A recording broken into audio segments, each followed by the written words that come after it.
한동안 제가 공황장애에 대한 영상을 줄기차게 올렸는데요.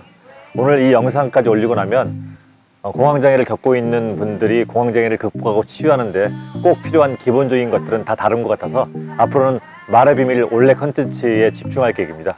물론 가끔씩은 공황장애 환우들에게도 도움을 드려야겠죠.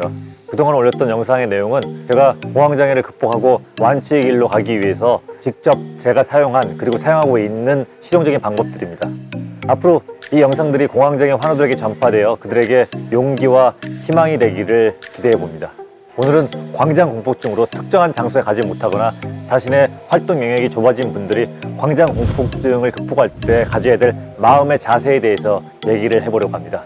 광장공포증을 극복하기 위해서 목표를 작게 잡고 조금씩 자신의 영역을 넓혀가라는 얘기는 많이 들었을 것입니다. 처음부터 목표를 높게 잡으면 실패해서 다시 좌절하고 무기력해질 가능성이 있으니까요. 그러나 이제부터 여러분에게 실패란 없습니다. 여러분이 광장공포증을 극복하기 위해서 밖으로 나가거나 특정한 장소에 도전할 때 꼭 감정호흡부터 하는 것을 기억하십시오. 제가 말씀드린 공황장애 치유 프로그램이 여러분의 도전에 든든한 벗이 될 것입니다. 상황과 필요에 따라서 각각의 단계를 따로 하기도 하고 1단계부터 4단계까지 순차적으로 실행하기도 하면서 여러분의 영역을 넓혀가 보십시오. 그냥 이를 악물고 도전하는 것이 아니라 치유 프로그램을 실행하면서 편안하게 도전하는 것입니다. 여러분은 반드시 성공할 수 있습니다. 영역을 넓혀가다가 더 이상 하기 싫으면 그만하면 됩니다. 지금까지는 불안하거나 공황의 증상이 나타나서 두려움 때문에 도전을 멈췄다면 이제부터는 그것이 아니라 그냥 하기 싫어서 그만하는 겁니다. 누구나 무슨 일을 하다가 하기 싫어서 멈추는 일은 비일비재합니다. 이것은 실패한 것이 아니라 그 일을 잠시 미루는 것이고 그 대신 다른 일에 집중하기도 합니다. 여러분도 마찬가지입니다. 지금부터 실패란 없습니다. 나가기 전에 감정호흡과 치유 프로그램으로 충분히 편안한 상태를 만들어서 나가고 나갔다가 그만하고 싶으면 들어오면 됩니다. 일을 악물고 나가는 것이 아니라 충분히 편안한 상태를 만들고 나가는 것이고 그만하고 싶으면 언제든지 그만할 수 있습니다. 이것을 반복하다 보면 광장공포증은 없어지게 될 것입니다. 운전도 마찬가지입니다. 일을 악물고 운전대를 잡는 것이 아니라 치유 프로그램으로 충분히 편안한 상태를 만들고 운전을 할 때도 감정호흡을 하고 운전을 그만하고 싶으면 차를 세우면 되는 겁니다. 동반자가 있다면 그 사람에게 운전을 교대하면 되는 것이고요.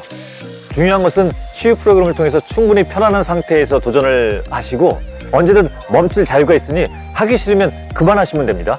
하던 일을 중간에 그만두는 일은 누구에게나 있는 자연스러운 일입니다. 여러분이 그렇게 행하는 모든 것이 성공으로 가는 길입니다. 끝으로 운동의 중요성에 대해서 말하고 싶습니다. 제가 공황발작으로 크게 놀라고 난 다음에 산에 가는데 숨이 차서 숨쉬기 힘들 때 공황발작의 순간과 연관이 돼서 불안해하는 저를 발견했고 요가를 하면서 어떤 동작에서 가슴이 답답할 때 이 또한 공황발작의 증상과 연관돼서 불안해하는 저를 발견했습니다. 순간 이성적으로 이것은 운동 때문에 생기는 정상적인 반응이라고 마음속으로 크게 외쳤습니다. 그게 사실이니까요. 결국 그 시간은 그렇게 지나갔습니다. 나는 운동을 하면서 공황발작의 순간과 비슷한 느낌과 직면할 때 그것을 즐기고 이겨내야 한다고 생각합니다. 처음에는 조금 부담스럽겠지만 이런 경험들이 쌓이면 공황발작에 대한 공포감도 줄여줄 수 있다고 생각합니다. 최소한 저는 그랬습니다. 이겨내다가 조금 힘들면 우리에게는 1단계부터 4단계까지 치유 프로그램이 있으니 걱정하실 필요가 없습니다. 그러므로 공황장애 치유 프로그램을 평상시에도 열심히 실천하셔서 완전히 내 것으로 만드는 것이 매우 중요합니다. 저는 얼마 전 전화통화를 하면서 상대방이 누군가의 죽음에 대해서 얘기할 것이라는 것을 인지하면서 내 몸이 긴장돼 가는 것을 느꼈습니다. 그 순간 바로 호흡이 편하지 않고 침 삼킴이 어려웠겠다라는 예상을 했습니다. 예상대로 침이 삼켜지지 않았고 답답했지만 그 다음 단계로 진행되지는 않았습니다. 신체 증상이 나타났지만 불안해하지 않는 나를 발견했습니다. 그때 저는 바로 감정호흡을 시작했고 곧 평온해질 수 있었습니다.